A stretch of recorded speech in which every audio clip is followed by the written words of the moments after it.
नमस्कार दोस्तों, स्वागत है आप लोगों का अजय सर जी यूट्यूब चैनल पर। दोस्तों आज हम लोग डीएलएड चतुर्थ सेमेस्टर गणित में पहला अध्याय करणी, करणीगत राशि, करणी चिन्ह तथा करणी का घातांक का विस्तृत अध्ययन करेंगे। दोस्तों आज मैं इस पाठ से जुड़े हुए सभी प्रश्नों को आज हल करके आप लोगों को बताऊंगा और इसके फार्मूला, इसका जो फार्मूला है उसको भी हम आप लोगों को सिखाऊंगा। तो देख लीजिए दोस्तों, यहाँ देख लीजिए, यदि x गुणे x गुणे x गुणे x, देखिए कितनी बार है, 1 2 3 4, अर्थात x का गुणा कितनी बार है, 4 बार है। तो इसको हम लिख सकते हैं x पे घाते 4, x गुणे x गुणे x गुणे x 4 बार है, तो इसको लिख दे सकते हैं x पे घाते 4। और यदि x गुणे x गुणे x गुणे x dot dot dot n बार हो, कितनी बार हो, n बार हो, तो हम इसको लिखेंगे x पे घाते n। देखिए जब 4 बार था तो x पे 4 लिखे हैं, अगर 10 बार होता तो x पे 10 लिखते, और जब n बार रहेगा तो x पे घाते n लिखेंगे। ठीक है, इतना आप समझ गए। अब यहाँ देखिए, माना x पे घाते n बराबर y, माना x पे घाते n बराबर y, तो x बराबर क्या होगा। तो यहाँ देखिए x बराबर क्या होगा, यह n घात जाएगी दाहिने पक्ष में, तो यह इसका व्युत्क्रम हो जाएगा। n घात जब जाएगी दाहिने पक्ष में तो हो जाएगा 1/n घात, तो x बराबर हो जाएगा y पे 1/n की घात। यह n घात कहाँ गई, दाहिने पक्ष में, y के ऊपर जाएगी तो इसका व्युत्क्रम हो जाएगा y पे घाते 1/n। अब देखिए, अगर हम इस 1/n की घात को न लिखें तब हमको एक करणी बनानी होती है। देखिए यह जो चिन्ह आपको दिखाई दे रहा है इसको कहते हैं करणी। क्या कहते हैं, करणी। और जो हमने 1/n की घात हटा दिया है, तो देखिए बटे के नीचे कितना n है, तो वही हम इस करणी में यहाँ देखिए कोने यहाँ हम लिख देंगे, तो इसको हम कहेंगे करणी की घात। और यह करणीगत, करणीगत यानी करणी के अंतर्गत कौन सी राशि है, y। देखिए जहाँ y करणीगत है यानी करणी के अंतर्गत है, और यहाँ देखिए कोने में जो लिखा गया है यह क्या है, करणी की घात है। समझ गए आप लोग देखते होंगे कि बहुत सी करणियाँ ऐसे बन जाती हैं, जैसे हमने लिख दिया करणी में घाते 5 हमने लिख दिया, तो कहेंगे कि यहाँ करणी की घात कितनी है। तो दोस्तों आप लोगों को बताना चाहता हूँ कि जब करणी की घात न लिखा रहे तो 2 होता है, जब न लिखा रहे तो क्या होता है, 2 होता है। यहाँ देखिए करणी की घात कितना है, 2 है, लेकिन यहाँ लिखा नहीं गया है, तो 2 घात को लिखने की आवश्यकता नहीं है। बाकी 2 से अगर अलग अलग घाते हैं तो आपको वहाँ दर्शाना पड़ेगा। नहीं लिखा है तो करणी घात 2 होगी। तो आप यहाँ समझ गए, x गुणे x गुणे x अगर 4 बार है तो 4 होगा, 10 बार है तो 10 होगा, और जब n बार है तो n हो जाएगा। अब हम मानेंगे कि माना x पे घाते n बराबर y, तो x बराबर n घात जाएगा दाहिने पक्ष में 1/n हो जाएगा। अब 1/n की घात हटाएंगे तो हम करणी बना करके करणी के अंदर y को लिखेंगे, लेकिन इस n जो यहाँ आप देख रहे हैं 1/n है, तो n हमारा करणी घात हो जाएगा। तो y को हम क्या कहेंगे, करणीगत, और n को कहेंगे करणी की घात। इतना आप समझ गए। अब आइए करणी के कुछ नियम को हम बताते हैं, कुछ नियमों को जान लीजिए जिससे कि आप प्रश्न को हल कर पाएंगे। तो देखिए यहाँ पहला प्रश्न है कि करणी में a, करणीगत a और करणी घात n, तो इस करणी को अगर हटाते हैं तो 1/n की घात हो जाएगी। करणी को हटाते हैं तो कितनी घात हो जाएगी, 1/n। जितना करणी घात रहे उसको 1/, लिख लीजिए। अगर यहाँ देखिए m होता तो 1/m हो जाता, अगर 5 होता तो a पे 1/5 हो जाता। ठीक है। अब यहाँ देखिए दूसरा सूत्र देख लीजिए, करणी के अंदर देखिए है a × b और करणी घात n। करणी में ab और करणी घात है n, तो इसको हम चाहें तो 2 करणियों में अलग अलग लिख सकते हैं, इंटू के रूप में लिखना होगा। तो लिखेंगे करणी में a इंटू करणी में b, और दोनों की करणी घात कितना रहेगा, n रहेगा, क्योंकि यहाँ करणी घात कितना था, n था। तो हम 2 करणी में इसको अलग अलग लिख लेंगे इंटू के रूप में, करणी में a इंटू करणी में b, और करणी घात इनका क्या बना लेंगे, n बना लेंगे। अब आइए तीसरे प्रश्न पे। तीसरा प्रश्न क्या है, करणी में a/b और करणी घात n, तो इसको भी हम अलग अलग कर सकते हैं। कैसे, करणी में a बटे करणी में b, और दोनों की हम करणी कणी घात कितना लिखेंगे, n लिखेंगे। अब चौथे सूत्र पे आ जाइए, करणी में n और कणी के अंदर a to the power n। देखिए कणी के अंदर क्या है, a to the power n और कणी घात n, तो क्या होगा, करणी समाप्त हो जाएगी, क्योंकि अभी आपको पता है करणी हटाएंगे तो 1/n की घात हो जाएगी, तो n गुणे 1/n कैंसिल हो जाएगा, a पे 1 अर्थात a हो जाएगा। तो आप समझिए कि करणी के अंदर अगर कोई राशि हो और उसके ऊपर जितनी घात लगी हो और उतना ही करणी की घात हो तो करणी समाप्त हो जाती है। ठीक है, अब यहाँ देखिए पांचवा सूत्र, देखिए एक बड़ी करणी है जिसकी घात n है। अब इस बड़ी करणी के अंदर भी एक करणी है जिसकी घात m है और कणीगत राशि कितना है, a है। तो यहाँ देखिए डबल करणी है, एक कणी बाहर एक कणी के अंदर, और दोनों की घात अलग अलग है। तो इनको हम एक करणी में लिख करके और इनके कणी घातों का गुणा कर लेते हैं। तो एक करणी लिख लेंगे, कणीगत राशि हमारी a है ही, और यहाँ देखिए n का m में गुणा हो जाएगा तो हो जाएगा n m। ठीक है, अब इसके बाद देखिए अंतिम सूत्र इसका जो है करणी का छठवां, देखिए करणी में a और कणी घात n और टोटल पे घात m, टोटल पे कितनी घात है, m है। तो इसको क्या लिख सकते हैं, देखिए यह जो whole to the power m है, यह m जो है करणी के अंदर आ जाए, यहाँ इसके ऊपर आ जाएगा। तो इसको हम लिख देंगे करणी में a to the power m और कणी घात कितना, n। ये करणी का नियम हो गया। अब आपको घातांक का भी नियम जानना होगा, तो चलिए घातांक के आप 4 नियम देख लीजिए, काम आपका बन जाएगा। पहला नियम है x to the power m into X to the power n equal to होता है x to the power m into n। कैसे याद रखेंगे, आधार समान हो और गुणन की संक्रिया हो तो घातों को जोड़ा जाता है। तो यहाँ आधार दोनों का x है, अब संक्रिया आपका क्या है, गुणा है, तो इन घातों को जोड़ लेंगे, x पे घाते m प्लस n हो जाएगा। दोस्तों आप लोग देख रहे हैं अजय सर जी यूट्यूब चैनल को। दोस्तों अगर आप लोगों ने अभी तक वीडियो को लाइक नहीं किया, दोस्तों वीडियो को लाइक कर लीजिए, क्योंकि आपका लाइक ही मुझे बताएगा किस तरह का वीडियो मैं आप लोगों के लिए और लेकर आऊँ कि नहीं लाऊँ। दूसरा प्रश्न आप देख लीजिए, दूसरा इसका फार्मूला देख लीजिए, x to the power m अब by x to the power n, आधार समान हो और भाग की संक्रिया हो तो घातों को घटाया जाता है। तो x to the power m minus n, अर्थात यह n घात जब ऊपर जाएगी तो m में से घट जाएगी। अब अगर m को नीचे लाते तो यह माइनस हो जाता है, इसको ले जाएंगे तो यह माइनस हो जाएगा, याद रखिएगा x to the power m minus n। अब अगर इसको लाते तो हो जाता 1 by x to the power n minus m, इसको भी समझ लीजिए।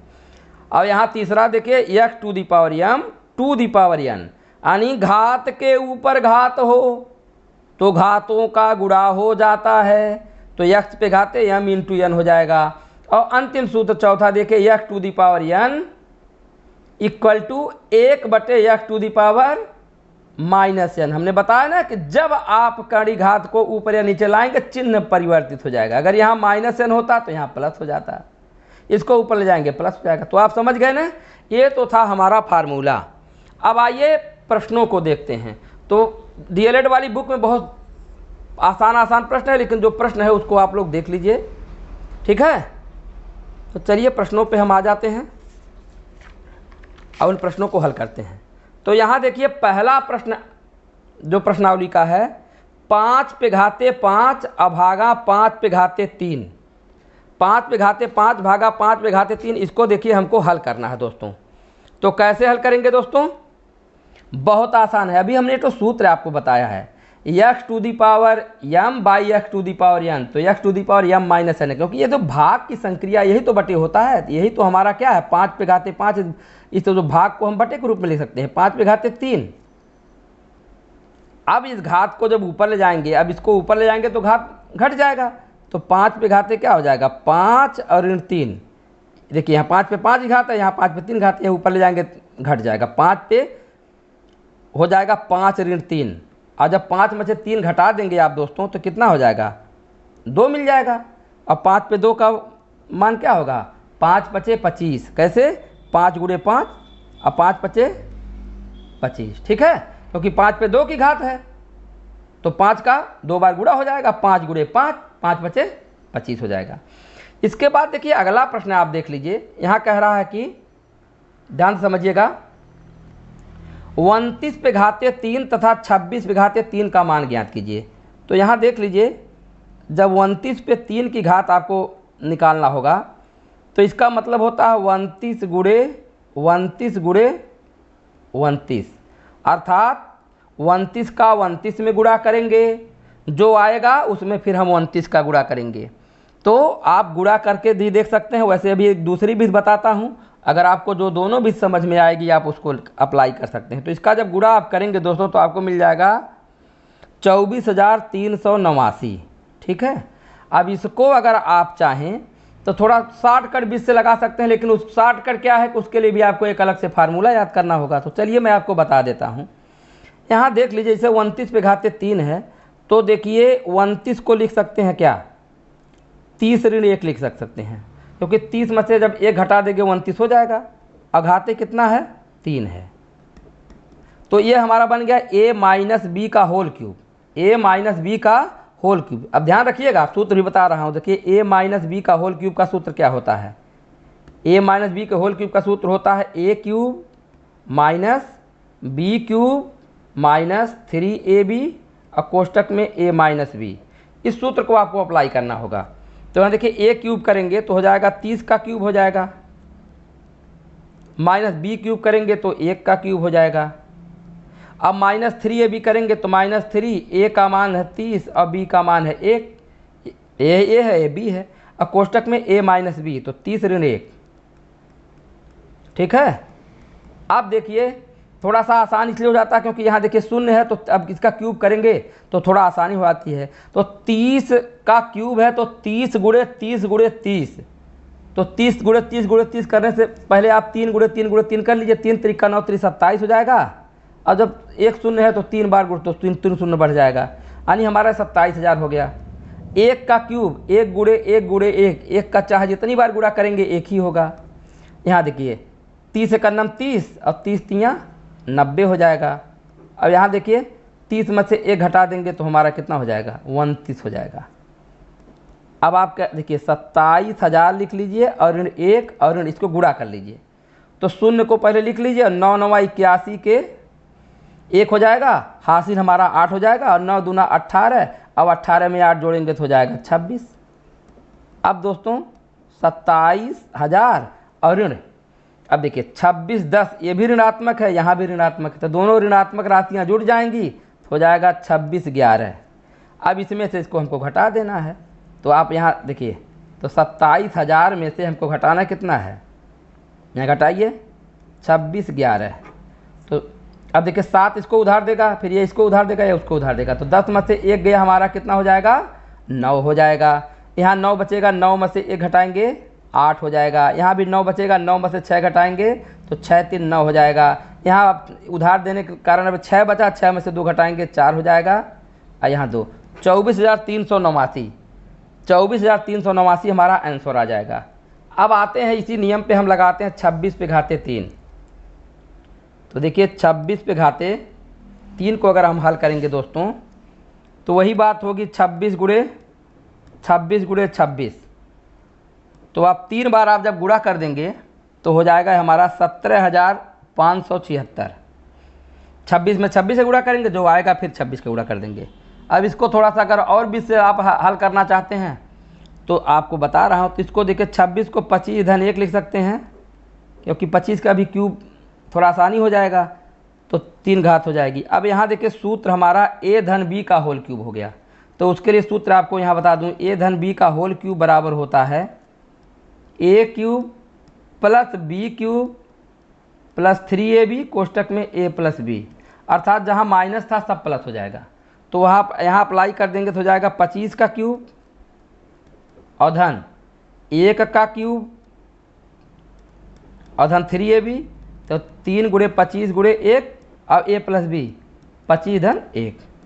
अब यहाँ थोड़ा 25 का क्यूब अगर याद नहीं है तो 25 गुणे 25 गुणे 25 आप कर लीजिएगा।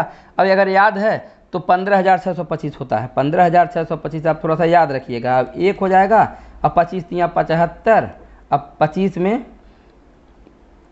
अब देखिए 25 से कितना हो जाएगा, ये 26 हो जाएगा। तो आपको क्या करना है, अब देखिए सब प्लस है तो इसमें 100 जोड़ लीजिए, 15,625 में जोड़ेंगे तो 15,626 हो जाएगा। अब आपको यहाँ गुणा करना होगा, किसका गुणा करना होगा, इसका 75 गुणे 26 का। तो 75 गुणे 26 का थोड़ा सा ही किनारे गुणा कर लीजिए, 75 गुणे 26 आप लिख करके गुणा कर लीजिए। तो 6 5 30 के शून्य हो जाएगा, और हासिल 3, और 6 7 42, 3 45, और 2 5 10 के शून्य, 2 7 14 1 15।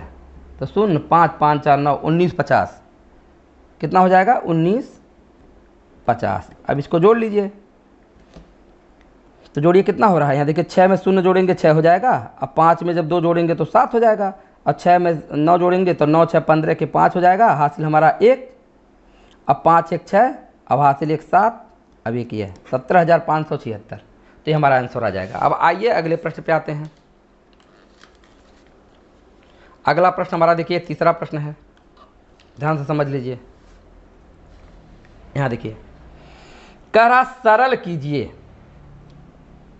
तो कैसे सरल करेंगे, सूत्र हमने आप लोगों को पहले ही बता दिया था कि अगर x to the power m by x to the power n हो तो x to the power mn होता है, x to the power m by x to the power n हो तो x to the power m minus n हो जाता है, और यदि x to the power m into x to the power n हो तो x to the power m plus n हो जाता है। ठीक है, यह सूत्र होता है।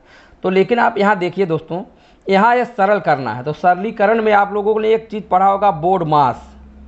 बोर्ड मास आप लोगों ने पढ़ा होगा, जिसमें बी ब्रैकेट होता है, अर्थात ब्रैकेट आए तो पहले ब्रैकेट को हल करना होता है, फिर ओ आप का आए तो उसको हल करना है, फिर डिवाइड आए, भाग हो गई, मल्टीप्लिकेशन गुणा हो गया, ए ऐड हो गया, यस सब्ट्रैक्ट घटाना हो गया। अर्थात पहले कोष्टक, फिर का, फिर भाग, फिर गुणा, फिर जोड़, फिर घटाना। तो यहाँ देखिए भाग आया है और गुणा आया है, तो पहले भाग को हल करेंगे। तो भाग को हल करना है तो देखिए यहाँ 6 पे घाते 4 को हम लिखेंगे ही, और गुणे हमको पहले इन दोनों को हल करना है। तो आप देखिए 6 पे घाते 2 और भागा 6 पे घाते 5, यही भागा हमारा बटा होता है। तो इस 5 घात को ऊपर जब ले जाएंगे तो ऋण 5 घात हो जाएगा, तो हो जाएगा 6 पे घाते 2 ऋण 5, 2 ऋण 5 की घात हो जाएगी। तो अब देखिए क्या होगा, तो 6 पे घाते 4 अगुड़े 6 पे घाते, और 2 में से ऋण 5 घटा देंगे, तो देखिए ऋण वाला अधिक है तो ऋण 3 हो जाएगा, ऋण 3 हो जाएगा। अब आधार समान है और गुणन की संक्रिया है तो घाते क्या होंगी, जोड़ दी जाएंगी।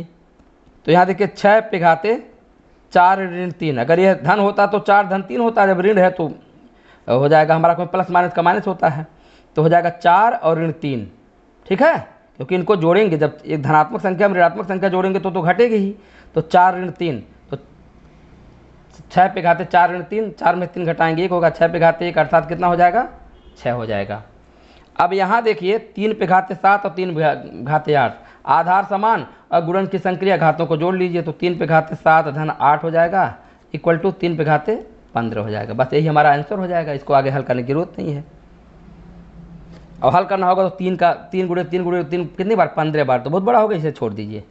अब आ जाइए इस पे, करा कि 125 को आधार 5 के घातीय संकेतन के रूप में किस प्रकार लिखा जाएगा। तो पहले 125 को आप 5 के गुणक के रूप में तोड़िए, तो आपको आसान पता है 125 को लिख सकते हैं 5 गुणे 5 गुणे 5, और नहीं पता है तो 5 से भाग देकर देख लीजिएगा। तो 5 पचे 25 पंजे 125। ठीक है, तो आप देख रहे हैं कि 5 का कितनी बार गुणा हो रहा है, हाँ 1 2 3 बार गुणा हो रहा है, तीसरी को घातीय संकेतन तो 5 पे घाते 3 लिख देंगे। तो 125 बराबर क्या हो जाएगा, 5 पे घाते 3 हो जाएगा। अब आ जाइए अगले प्रश्न पे, यहाँ देखिए 14वां प्रश्न कर रहा है कि 14 गुणे 14 गुणे 14 गुणे 14 गुणे 14 गुणे 14 को घात के रूप में व्यक्त कीजिए। तो ये देखना है कि 14 कितनी बार आया। देखिए 1 2 3 4 5 6, 6 बार आया है, तो इसको हम लिख देंगे 14 पे घाते 6, कोष्टक बना दीजिएगा 14 पे घाते 6, यही हमारा क्या हो जाएगा, आंसर हो जाएगा। कोष्टक बना के लिखिएगा, जब देखिए इस संख्या में क्या 2 अंक है ना, इसे बना लीजिएगा।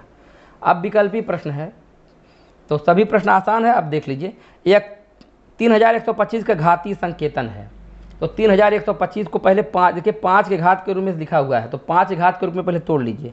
तो यहाँ मैं तोड़ के आपको बता दूं, देखिए 3125 को पहले 5 के तोड़ना होगा तो 5 से भाग देना होगा, तो 5 छक्के 30, 1 1 30, 5 छक्के 30, 30 घटा देंगे 31 में से तो 1 बचेगा, शेष 2 उतारेंगे 12 हो जाएगा, 5 दूना 10, अब 12 में से 10 घटाएंगे 2 बचेगा, फिर 5 5 बचे 25, फिर 5 से भाग दे दीजिए तो 5 एकन्ना 5, 5 दूनी 10, 5 पचे 25, फिर 5 से काटिए 5 दूना 10, 5 पचे 25, फिर देखिए 5 पचे 25, फिर 5 एकन्ना 5। तो क्या बार 1 2 3 4 5, तो हमारा कितना हो जाएगा 5 पे घाते 5 हो जाएगा। कितना हो जाएगा 5 पे घाते 5, क्योंकि देखिए 1 2। अब देखिए प्रश्न है 2 की घात 7 का मान कितना होगा, यानी 2 पे घात 7 का मान कितना होगा। तो 2 पे घाते 7 अर्थात 2 का कितनी बार गुणा है 7 बार, 1 2 3 4 5 6 7। तो देखिए 2 दूना 4, 4 दूना 8, 8 दूना 16, 16 दूना 32, 32 दूना 64, 64 दूना 128, 128। तो हमारा विकल्प कौन सा सही हो जाएगा, ए विकल्प से हो जाएगा। ठीक है, आगे देखिए 4 गुणे 5 पे घाते 2 और धन 5 गुणे 4 पे घाते 2 का मान कितना होगा। तो इसको हल करने के लिए पहले देखिए गुणा है और जोड़ है, फिर गुणा है, तो पहले गुणा वाला हल कर लीजिए। यहाँ देखिए 4 गुणे 5 का वर्ग, 5 गुणे 5, 5 पचे 25 हो जाएगा, अधन 5 गुणे 4 का वर्ग, 4 गुणे 4, 4 चौके 16, तो 25 चौके 100 हो जाएगा, और 16 पाँचे 80 हो जाएगा। टोटल जोड़ेंगे तो 100 में 80 जोड़ेंगे तो 180 हो जाएगा। तो विकल्प संख्या हमारा द सही हो जाएगा। चौथे प्रश्न पे आ जाइए, कह रहा कि 0.05 पे घाते 3 का मान कितना होगा। इसका मान कह रहा है कितना होगा, तो आप देखिए इसका हम 3 बार गुणा करेंगे, 0.05 गुणे 0.05 गुणे 0.05, 3 घात है तो 3 बार। अब इसका गुणा करने के लिए 5 गुणे 5 गुणे 5 करिए, 5 पचे 25, पंजे 125, 125 लिख लीजिए। अब देखिए दशमलव के बाद 2 अंक है, और कितनी बार गुणा था 3 बार गुणा था, तो 2 3 6, यानी यहाँ से हम 6 अंक कहाँ आएंगे, बाईं ओर आएंगे। तो देखिए 1 2 3 4 5 6, अब दशमलव यहाँ लगा दीजिए। अब जितने अंक कुछ नहीं रहेगा, शून्य बढ़ जाएगा, क्योंकि 6 अंक हमको आना है। तो 3 1 4 5 6, तो यही हमारा आंसर हो जाएगा 0.000125। तो देखिए हमारा यही विकल्प सही हो रहा है, ब वाला। इसके बाद देखिए 5वें प्रश्न पे आ जाइए। 5वां लास्ट प्रश्न है, 3 पे घाते ऋण 2 गुणे 3 पे घाते 5 का मान कितना होगा। तो यहाँ भी देखिए आधार समान गुणन की संख्या घातों को जोड़ लीजिए। तो 3 पे घाते, यहाँ देखिए ऋण 2 धन 5, क्या हो जाएगा ऋण 2 धन 5। तो 3 पे घाते 5 में से 2 घटा देंगे 3 हो जाएगा, 5 में से 2 घटाएंगे कितना हो जाएगा 3 हो जाएगा। अब 3 पे घाते 3 अर्थात 3 गुणे 3 गुणे 3, 3 तरीका 9 तरीक 27। तो हमारा यह ब विकल्प से हो जाएगा। तो दोस्तों इसी के साथ वीडियो मैं समाप्त कर रहा हूं, क्योंकि प्रश्न ही समाप्त हो जा रहे हैं। ठीक है, आप लोग वीडियो को लाइक कर दीजिएगा, बताइएगा कि आप लोगों को वीडियो कैसा लगा। उसी के अनुरूप में पूरा और भी जितने भी चैप्टर हैं सबका मैं सलूशन लेकर के आऊँगा। धन्यवाद।